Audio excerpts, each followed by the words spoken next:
Good morning. Could you please introduce yourself and tell us a little bit about your nonprofit origin story? My name is Pedro Rivera, and I started my nonprofit career right out of law school. I started as a public defender at the Defenders Association of Philadelphia. My first actually touch with exposure to nonprofit was when I was in law school. I did a clinical program with Western Mass Legal Services where I represented tenants in housing disputes with landlords that were not keeping the premises up to par, and they were all Section 8 or Section 7 subsidized housing. So that was like my introduction to the nonprofit world. Amazing. And what have you been doing since then in your career? Wow.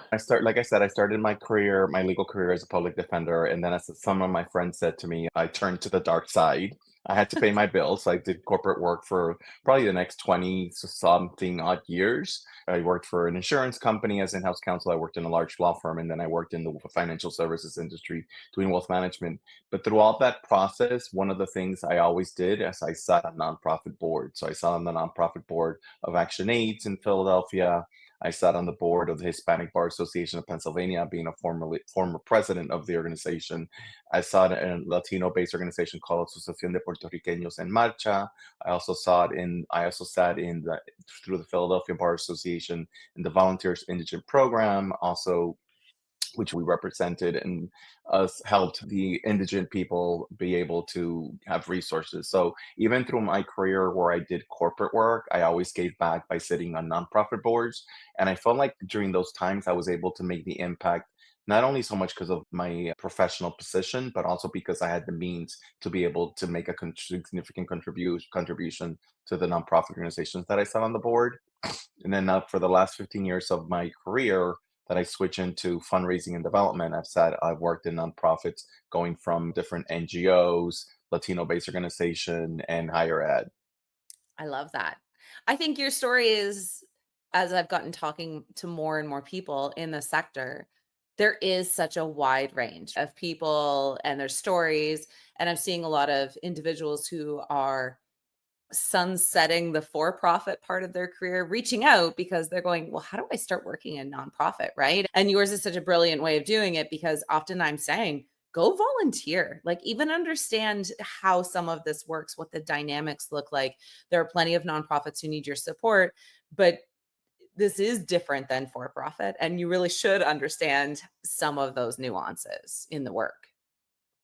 Absolutely. I think one of the biggest misconceptions of people working in the nonprofit world, at least it's been my experience coming from the corporate world, that just because you're a nonprofit organization doesn't mean you're a poor organization, that you lack the resources. When I say to people, do you know the American Red Cross is a 501(c)(3)? Do you know that the Catholic Church is a 501(c)(3)? That the Yeah. Episcopalian Church is a 501(c)(3)? That the United Way? And kind of make them realize at the end of the day, it's a 501(c)(3) for IRS tax purposes in the United States. It doesn't mean that you need to be poor and that you lack the resources. So I think I've been trying to work really hard as a board member of Somos El Poder, a Latin Fundraising Institute, to demystify that and empower people by realizing that you can go big on a nonprofit organization and build the budgets that you need to be able to make the kind of social impact that we want to achieve. I love that. I love that. And what's been your favorite part of working in this sector so far? I think the impact. There's nothing more than planting the seeds and leaving a legacy of helping an organization move forward. It's like sat on different boards that created scholarships for Latino students, or when I helped a mom be able to stay at their house because they had two infant babies and they were under their Section 8 subsidized housing, and the landlord was kind of not keeping the premises at the respectable level that a human being should be living. What other purpose than to be able to give back to a community when honestly I've been blessed my whole life. I was raised relatively privileged. My parents always taught us that you give back because we've been blessed. Those who receive shall give. And that's always been my motto. And it's like trying to make the world a better place. When I launched the Planned Giving program, I don't need those US. The fact that at some point, maybe I won't be alive to see it, that they might give a two or three or $4 or $5 million deferred gift, not as a planned gift or as a bequest, was as a result of the impact that I left. And I made that place a little bit better for the organization, for the people, the community that it serves. what other greater satisfaction than being able to leave that impact in life? So I think the reason I do this really is to leave an impact, a positive impact in the world that we live in. I love that. And I think that's one thing I'm definitely have noticed among leadership, sometimes fundraisers, even marketers, is they're not always front line, right? So they don't always get to see that impact. And I wonder how much more powerful it would be to find those sometimes really small orgs where everyone's wearing a lot of hats. The burnout is for a totally different reason, right? Like they're burnt out because too much is being asked of any one or two or three humans to accomplish, but they're also getting a lot of that positive real time impact back to them, right? It's like as small as the Nonprofit Hive team is, I get lovely messages personally, right? And so it helps feed you on those days when you're like, this is too much. It helps feed you. And I wonder sometimes how that impact reporting is coming back to internal staff at larger organizations because I think they need it too, right? They need to see that like have those moments, have those interactions. And I'm definitely, I think that connection to the cause and impact is really important internally for us in the sector too. Yeah, absolutely. I agree with that. And you'll be surprised how many organizations don't do the impact reporting or the impact statement or the impact little video. I mean, I'm currently working for Hispanic National Bar Association as their interim executive director. And we did an impact video on the impact that the organization has done on Latino law students, on young Latino lawyers, and it was literally less than 3 minutes, and we were able to raise within 5 to 10 minutes close to $35,000, and that was the first time that the organization had done that. So then, not only did the staff see that impact video because we reviewed it before we did it at the gala, but we had over 745 attendees at this conference, over 400 at the gala, and the ripple effects that that does. And Yeah. sometimes I tell people sometimes you need to think small. Nowadays, especially Gen Zers, they have their iPhones. You can videotape stuff. You can interview people that make impact and do small snippets, of little short videos in your and show it to your staff, show it to the community, put it on your website, put it on your YouTube video, put it on Instagram, put it on social media. I think it's so important to see that because I think sometimes donors, they give because they believe in the cause, but they don't hear back from the organization till next year when they're doing the annual appeal again at the end of November, beginning of December. And you're like, I wonder what my $25 may impact it did. And sometimes those 5, 10, 15, $25 as an aggregate make a huge impact. And sometimes I don't feel like nonprofit organizations or some of the leaderships doesn't do a good job because they don't see sometimes the value and the impact, or they feel like it's too costly or too timely. Absolutely. And we're all gathering so much data, right? Like even small nonprofits, they're gathering, like even if you're just on Instagram or LinkedIn, you have access to those metrics, right? You have access to that to go, hey, did you know when you repost our social media thing, we see X on the opposite side? You can tie all that together. And it really helps, I think, also your community, your people that are supporting you see in real time how when they take this small action, it has an outsized impact, right? And where it does take work. So I don't want to minimize how much work it does require, but I wonder in the long term if there's lots of things we're doing that are kind of just spinning our wheels and aren't actually that much interest. I agree. But sometimes I think even at events, just doing live video kind of stuff, Yeah. I think sometimes people get up on the editorial and can we post things? And I understand sometimes you can't put everything live because things happen at events that you don't necessarily, but I do feel that at times there is a space for things of that nature that we can really work on. So Yeah, absolutely. Okay, I love it. And challenges. So we talked about your favorite part of it. What are some of the challenges that you see in this sector? lack of knowledge, honestly, I feel like there's not lack of knowledge from the board members. I feel like that's a constant struggle with board members. I've sat on boards where they're very hands-on, and then I've sat on boards that they just go to the meetings and don't do really much except just go to the board meetings. I think the lack of training to boards on their fiduciary duty, on their fundraising, and also on the board governance and helping in the strategic aspect. I've also experienced the opposite, where the board members are telling the executive director to on a daily day operations, and how damaging that is to the staff, because it feels like they don't feel like they're doing their job, even though they are doing their job. And I think lack of education, and I think also the everyday work environment that nonprofits work with. I can go into work with a list of everything I'm going to do today and not do any of them because I got 10 phone calls that changed the trajectory of my day. And I think for people who work in a job that they do the 9 to 5 kind of work, they don't realize that in a nonprofit organization, the work sometimes is not really 9 to 5, especially if you're the executive director or the development director or the program director or someone dealing with the public or even with the press, you know. So I think the lack of education nonprofits run, I think between boards and leadership, there also seems to be a lack of understanding between the board and the management. And I think people need to understand we're working for the mission and the vision. I think besides egos, which is a human matter, Yeah. people their egos get in their way. And particularly I've worked with organizations where you're working with highly intellectual people, highly educated people, where they don't really they like to tell you how to do things, even though they've never done it. And I think a lot of times I tell my staff, we need to pause and breathe. We also need to put ourselves in their shoes and think with the perspective that they're coming and try to not only educate them in a way that's meaningful, productive, and not demeaning or condescending. But I think the lack of education, I think people just think nonprofits are this like rosy, we're going to save the world organizations, and they forget about the infrastructure of having a director of human resources, having a CFO in the staff, having someone who does development and training, having someone who does development and fundraising, someone who does programs, someone who does the deputy director, because the executive director is really at a higher level trying to think strategically how to take the organization to the next level. The lack of staffing, the thing that most people nonprofits do 3 to 4 to 5 jobs under one hat and expect to Yeah. perform at 100% level. That's just insane. That doesn't happen in the corporate world for the most part. It's not that it doesn't happen. It doesn't happen you might be doing the job of 2 people in the corporate world, but in the nonprofit world, you're doing the job of 5 people. And also the lack of understanding that it is a business and it should be run like a business. Because if it's not, then it just creates all these failures, and you really the impact is not as strong to the community that you're trying to impact.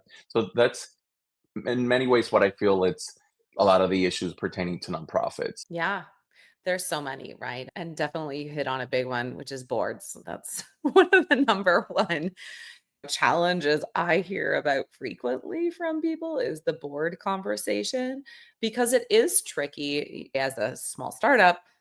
Get to run it however I want right now. And it makes it lean and quick and fast. And I'm able to pivot and go, no, this is working. This isn't working. Pick up, set down. It's pretty hard when maybe your board only meets every other month, quarterly, and do they really have an understanding of how it functions internally, right? And some of the challenges you're facing. I love that. Those are fantastic.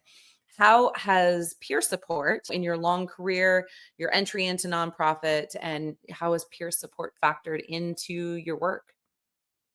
Survival. I really feel that it's kind of like your familia, your soul that feeding the soul, because you all are able to talk about your trials and tribulations and the similarities of the level of frustrations that you're all going kind of through. And you're also learning from each other. As an interim executive director for a nonprofit organization right now, I've been able to talk to other people who do the work that I do and talk about the challenges that they have faced, that I'm facing, and how to navigate them. Although I'm interim and I'm not going to stay in that position, I've learned to I've learned from that experience on how to be able to do it the next time I'm an interim executive director for a nonprofit. But I mean, the peer is the people. It's like when you're in law school that you have your study group and you work together, you cry together, you laugh together. These are the people that keep you in line and sane, to be honest with Yeah. you, because it's just sometimes the work is so overwhelming, and sometimes you feel so appreciated, and then the next day you're kind of being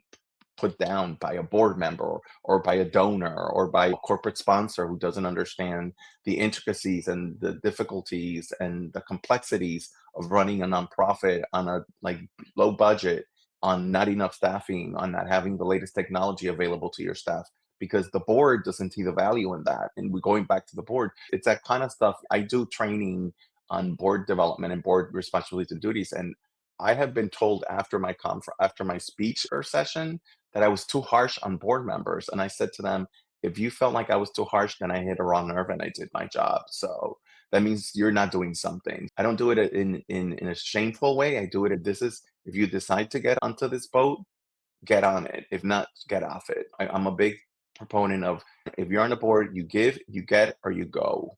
And I'm very black and white about stuff like that. But I feel that those are the things that you talk to your peers that you're just like, oh, it's not only your board. So you see it like this is a chronic, it's such a big problem. And I think people are starting to understand, but I think people sit on boards because they feel like they're bringing their skills. And I'm like, if I needed your skills, I can put you on the advisory board. And that's why I Yeah, tell them. So step up the board, I'll put you on an advisory board, and then we can do with that. But I think the peers are just, it's like it's what keeps you going in the nonprofit world. It's the people that absolutely. you cry, that you laugh. You have to have those peers for all those hard moments that you were just talking about. And it is a very often lonely space. If you're not finding places to engage with your peers, it is going to feel lonely because you're going to feel like other people don't get it. I mean, I've the number of close friends of mine who try to have a discussion about nonprofit and they have an entirely like external societal view of what the work is, the kind of people that are being served, the complexities of what is being solved. And then when you start actually talking about it with them, they have no idea. They just have there's no clue. It takes so long to explain it. So sometimes being in peer groups means that there's just this automatic understanding of this underlying layer of just background information that you can then jump in and go, okay, now what's more unique about my nonprofit, my mission, the work I'm doing, and the other person gets to share that too. And it just feels like Absolutely. we need more places to workshop nonprofit, right? Because that's the only way this is going to change and get substantially better. Yeah, I think that's why it's critical for me to be associated with the Association of Fundraising Professionals, not only to also be involved with the Hive that you've created, not also going to events that are fundraising people just to network or even go to different galas to see how they do things and also go into their websites, look at their strategic plans, because you really sometimes you do feel very lonely and sometimes you feel like all you get is beat up by leadership that doesn't understand the complexities and the difficulties of the job that you're trying to do, managing a small staff with limited resources. Absolutely, absolutely. And I'd love for you to tell us about what you're doing right now. You're an interim executive director, but you've transitioned out of full-time nonprofit, started a consultancy. Share a little bit about what those services are and how people can get in touch with you. Yes. So after many years of after having basically the background of being an attorney, working in wealth management, and then doing the last 15 years of working in fundraising and development, I sit on this board called Somos El Poder, which is a Latinx fundraising institute.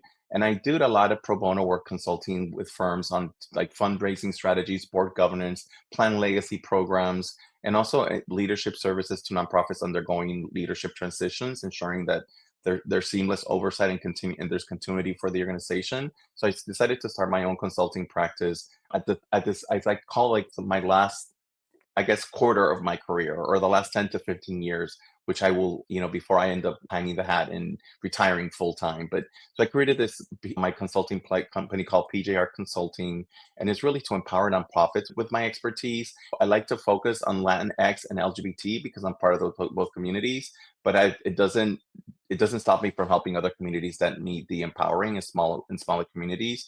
I do one-on-one coaching. I do training to boards. I do training to executive directors. I also help implement and start or launch a fundraising department because believe it or not, a lot of these non-grassroots organizations don't have a development director or can afford one. So I won't be their development director, but I'll help them and teach the ways of the fundamental things that they need. They need a CRM, they need a list of donors, how to integrate to donors, how to communicate with donors, how many times you should be talking to donors. I help them coach on having conversations of the fact that they have the expertise of the services they provide and how you can bridge that gap into an ask to empower them and also teach them that in fundraising, there's individual giving, there's corporate giving, there's institutional giving, there's plan giving, there's event planning, and there's also annual giving, which is part of the individual giving, but it's at lower giving level. So it's very similar to a lot of political fundraising that this happens in the United States, where people give 5, 10, $20 a month, or give a year, or give once, how many times they'd like. And that's when you see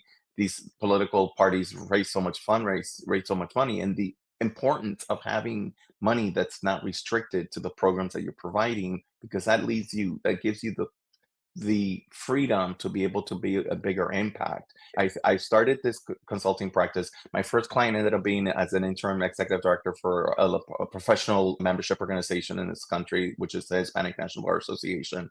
But I'm also working with a nonprofit in another state that deals with voting rights, and another one that deals with providing services to disabled children and adults. And I'm helping them implement individual giving programs on teaching the leadership on how to be able to do the fundraising, or how to switch from knowing what you're talking about the programs and turning that conversation into an ask, as I call them. My services are fundraising strategies, board governance, plan legacy programs, and interim executive director, leadership.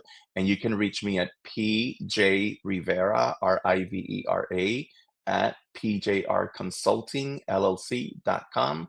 And that's PJR Rivera at pjrconsultingllc.com. And I'm also on LinkedIn, so you can reach me either way.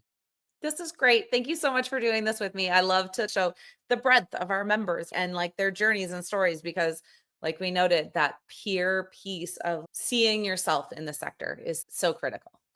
Absolutely. And we just want to make this world a little place one day at a time. So thank you so much for your time. And I look forward to speaking to you again. And if you need my services, you know where to find me. So have a good day, everybody.